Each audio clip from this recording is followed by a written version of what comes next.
What's up? Every good girl needs a little thug. Every black boy needs a little love. If he put it down, I'ma pick it up, up, up. Hit him up. In the truck, got it tucked. He get it up. Pocket stuck all night. I like you ain't gotta say it when you know it's on side. She got everything you want in a nice body ass fat. Assalamualaikum warahmatullahi wabarakatuh. Salam sejahtera untuk kita semua. Salam hormat saya kepada dosen pengampu Bapak Teguh Septiadi, SEMM, CTMP, CMC, CPGAM, CPLM, CIB. Sebelumnya izin memperkenalkan diri. Nama saya Maya Nirmala, NIM 612012300193, Prodi Manajemen, kelas RA 8, semester 3. Saya mahasiswa dari Universitas Primagraha. Video ini dibuat dan diposting untuk memenuhi syarat penilaian ujian tengah semester dengan mata kuliah teori ekonomi. Materi yang pertama yaitu konsep dasar ekonomi mikro dan makro. Ekonomi makro yaitu suatu wilayah mengacu pada aspek ekonomi yang dibutuhkan manusia untuk memenuhi kebutuhannya tanpa menghabiskan sumber daya secara berlebihan. Ini mencakup sebagai definisi seperti produksi, distribusi, konsumsi, dan pendapatan, serta faktor-faktor seperti angkatan kerja, pendapatan, dan kekayaan. Sistem makroekonomi dibagi menjadi dua bagian. Yang pertama yaitu ekonomi mikro, yang kedua yaitu ekonomi makro. Ekonomi makro berfokus pada produksi, distribusi, dan konsumsi barang, sedangkan ekonomi makro berfokus pada aktivitas manusia dalam memenuhi dan memanfaatkan sumber daya yang langka. Sistem makroekonomi dibagi menjadi 4 kategori. Yang pertama yaitu mikroekonomi produksi, distribusi, dan konsumsi, dan makroekonomi pendapatan. Ekonomi mikro berfokus pada produksi, distribusi, dan konsumsi barang, sedangkan ekonomi makro berfokus pada aktivitas manusia dalam memenuhi dan memanfaatkan sumber daya yang langka. Jadi, dari semua kesimpulannya yaitu ekonomi makro merupakan pendekatan komprehensif untuk memahami aspek perekonomian suatu wilayah, mencakup sebagai aspek seperti produksi, distribusi, dan konsumsi atau pendapatan dan kekayaan. Dengan menerapkan pengetahuan ini, negara-negara dapat mengelola krisis ekonomi, dapat dengan lebih baik mengatasi tantangan yang mereka hadapi. Selanjutnya, materi yang kedua yaitu teori ekonomi. Elastisitas permintaan dan penawaran adalah konsep yang memahami bagaimana harga mempengaruhi jumlah barang yang diminta oleh konsumen dan jumlah barang yang ditawarkan oleh produsen. Elastisitas adalah ukuran persentase perubahan pada satu variabel yang disebabkan oleh perubahan 1% pada lain. Elastisitas merupakan tingkat kepekaan perubahan kualitas suatu barang yang disebabkan oleh perubahan faktor-faktor lain. Ukuran yang dipakai untuk mengukur derajat kepekaan digunakan rasio atau perbandingan persentase perubahan kuantitas barang yang diminta atau barang yang ditawarkan dengan perubahan faktor-faktor yang menyebabkan kuantitas barang itu berubah. Permintaan, ketersediaan, barang pengganti atau substitusi, intensitas, kebutuhan, jumlah, penggunaan barang dan jasa, masa penyesuaian, perusahaan atau barang dan jasa.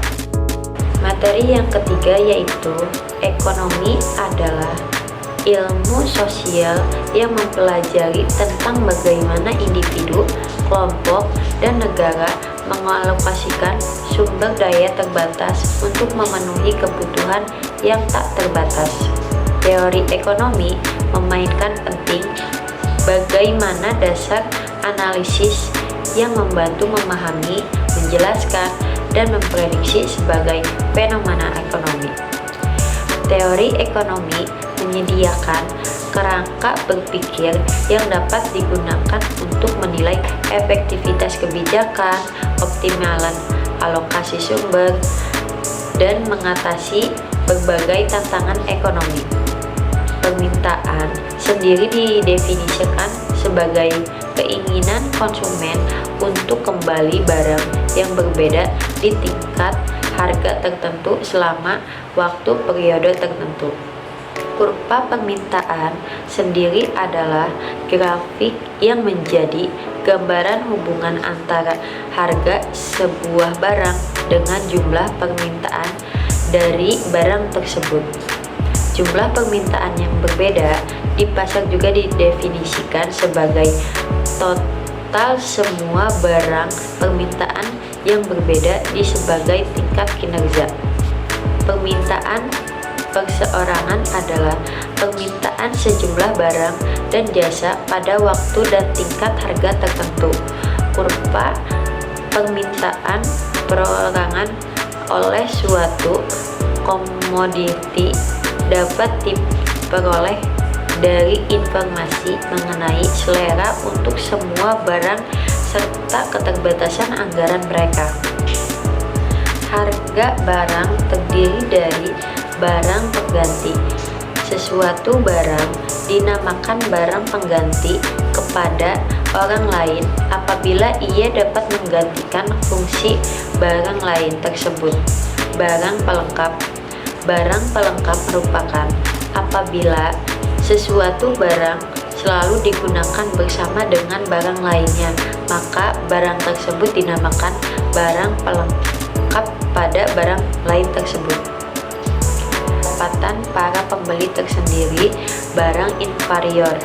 Barang inferior adalah barang yang banyak diminta oleh orang-orang yang berpendapatan rendah. Barang esensial.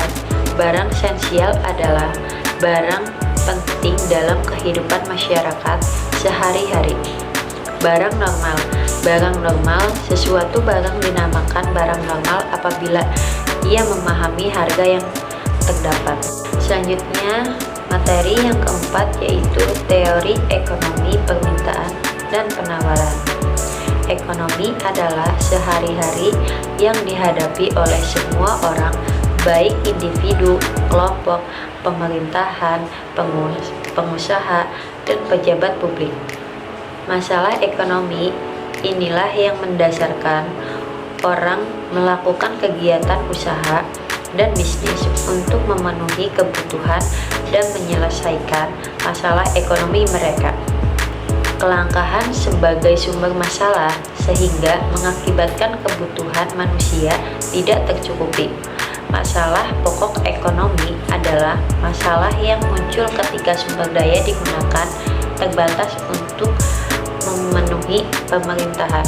Yang terdapat dua kategori, yaitu masalah pokok ekonomi klasik atau tradisional dan masalah ekonomi modern. Masalah pokok ekonomi yang umum dihadapi oleh banyak negara, termasuk Indonesia. Yang pertama di sini ada kemiskinan, adalah masalah yang melibatkan jumlah besar penduduk yang hidup di bawah garis kemiskinan dan tidak mampu memenuhi kebutuhan dasar seperti pangan, perumahan, pendidikan, dan layanan kesehatan. Yang kedua, ketimpangan ekonomi dapat menimbulkan konflik sosial, ketidakstabilan, dan ketidakadilan. Ketahanan ekonomi mengacu pada kemampuan suatu negara untuk bertahan dan memulihkan krisis ekonomi seperti krisis keuangan global, dan perubahan situasi ekonomi tidak stabil.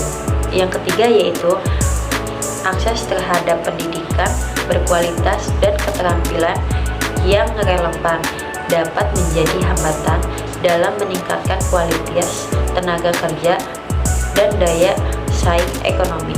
Dan materi yang terakhir yaitu materi yang kelima, yaitu teori produk merupakan konsep dasar dalam ilmu ekonomi yang menjelaskan bagaimana suatu perusahaan menggunakan masukan untuk mencapai keluaran atau produk.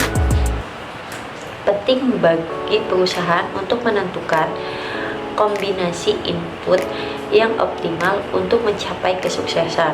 Manajemen kinerja melibatkan sebagai aspek manajemen termasuk kepercayaan, pengambilan keputusan, pengadilan, dan kepatuhan hukum. Elemen kunci manajemen meliputi pengambilan keputusan, delegasi manajemen, dan keperluasan. Teori ekonomi mencakup teori klasik yang menyatakan bahwa perusahaan didorong keuntungan, sedangkan teori neoklasik menekankan hubungan antara input dan output. Teori modern berfokus pada manajemen struktur pasar dan operasi perusahaan untuk mencapai kesuksesan. Teori produk dalam ilmu ekonomi berfokus pada hubungan antara input dan output. Teori ini memiliki 3 jenis skala produk. Skala hasil yang meningkatkan atau peningkatan output, skala hasil konstan atau output yang konstan, dan skala hasil yang menurun, output yang menurun. Faktor-faktor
mempengaruhi skala produk meliputi tenaga kerja, modal, dan kewirausahaan. Produk dipengaruhi oleh tenaga kerja, modal, dan kewirausahaan. Memahami struktur bisnis, teori perusahaan, dan faktor produk dapat membantu mengoptimalkan proses produksi untuk efisiensi maksimum. Dengan memahami struktur bisnis, teori ekonomi perusahaan, dan faktor produk, perusahaan dapat mengoptimalkan proses produksinya untuk mencapai kesuksesan yang maksimal.